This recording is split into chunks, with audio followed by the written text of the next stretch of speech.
आज के लेक्चर में हम डिस्कस करेंगे cell derived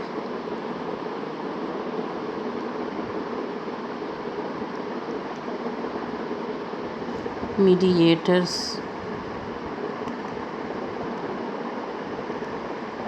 of inflammation.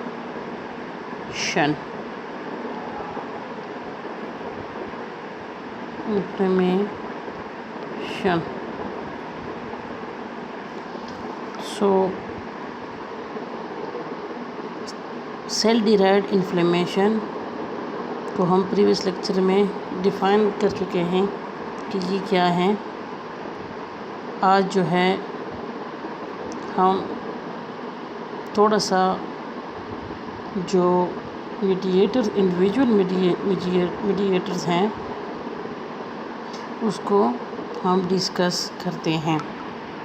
So cell derived में हमने पढ़ा था कि इनके फर्दर दो टाइप्स हैं। जो सेल के अंदर मीडिएटर्स होते हैं इनके फर्दर दो टाइप्स हैं। एक को हम कहते हैं प्री फॉर्म्ड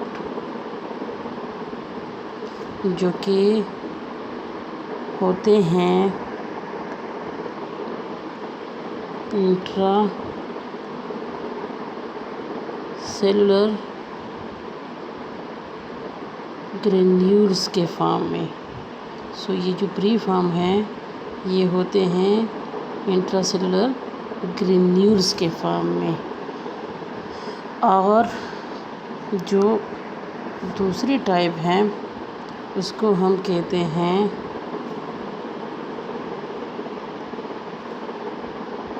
डी नोवो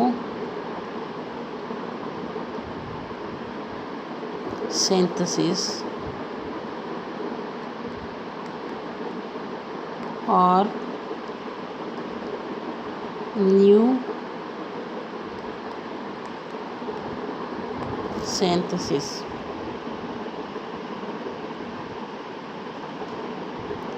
अच्छा, सो पहले हम डिस्कस करते हैं प्री फॉर्म को। तो प्री फॉर्म जो है मीडिएटर्स, वो जो मीडिएटर्स होते हैं वो प्री फॉर्म होते हैं। Number first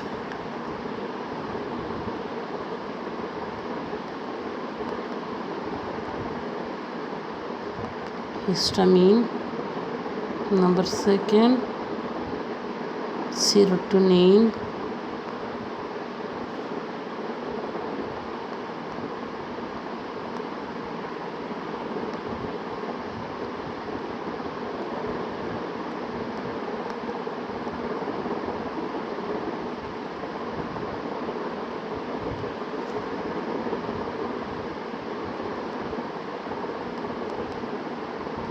number third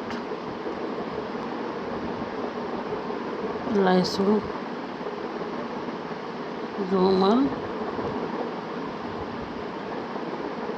enzyme. So जो हिस्टामीन है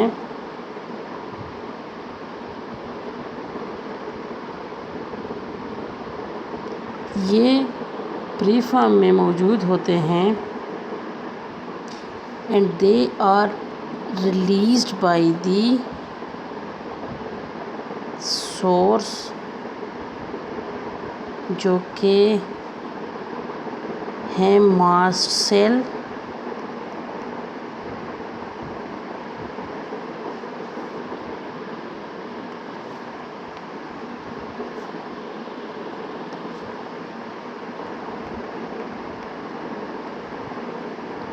ये मास्ट सेल से रिलीज़ होते हैं। नंबर सेकेंड ये रिलीज़ होते हैं बेसोफिल से। नंबर थर्ड ये रिलीज़ होते हैं प्लेटलेट से। So histamines are released by the mast cell, basophil and platelet. और सेरोटोनिन जो है they are released by the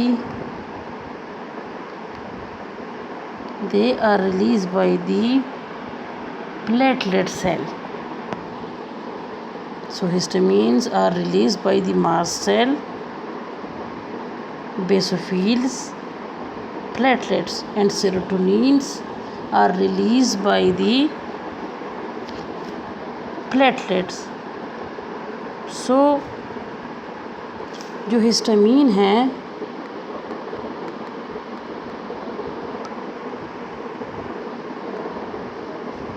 and जो सेरोटोनिन है they are collectively known as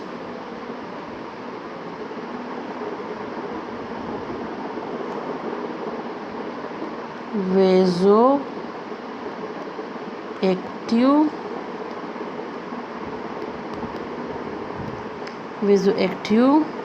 amine. Let me draw it clean.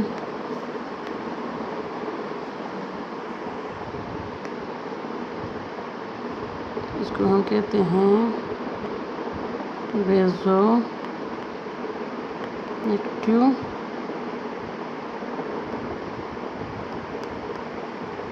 amine.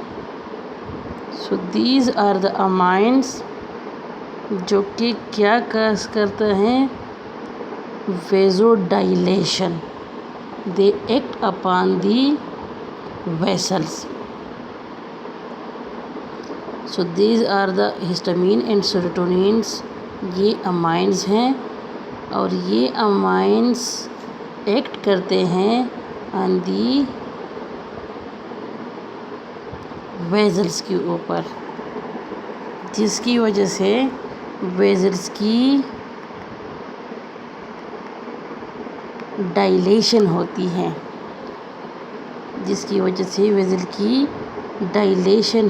है, और dilation के नतीजे में जो वेसल्स हैं उनकी परमिएबिलिटी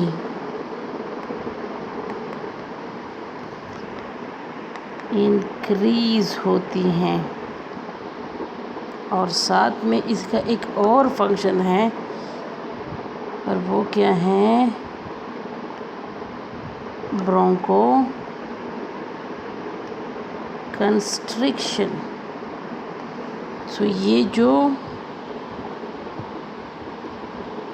लंग्स के ऊपर इसका क्या इफ़ेक्ट है कि लंग्स के अंदर जो ब्रोंकियल पार्ट है उसकी कंस्ट्रिक्शन करता है, उसको तंग कर देता है, उसकी नालियों को तंग कर देता है। सो वेजोएक्टिव अमाइन कौन कौन से हैं? Histamine and serotonins. और हिस्टामिन और सेरोटोनिन्स क्या हैं? दे आर वेजोएक्टिव अमाइन जो कि एक्ट अपॉन दी वेसल करते हैं, जिसकी वजह से वेसल की डायलेशन होती है, और इस डायलेशन की वजह से वेसल्स की परमिएबिलिटी में इजाफ़ा होता है, और इस परमिएबिलिटी के इजाफे के साथ साथ ये ब्रोंको कंस्ट्रिक्शन करता है।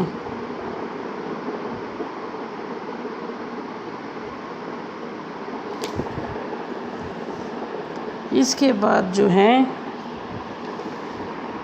हम डिस्कस करेंगे आर्चिडोनिक एसिड और उसके जो मेटाबोलाइट्स हैं, जो कि प्रोस्टाग्लैंडिन्स, ल्यूकोट्राइन एंड लाइपोक्सिन। सो इन सब को हम जो है नेक्स्ट लेक्चर में डिस्कस करेंगे।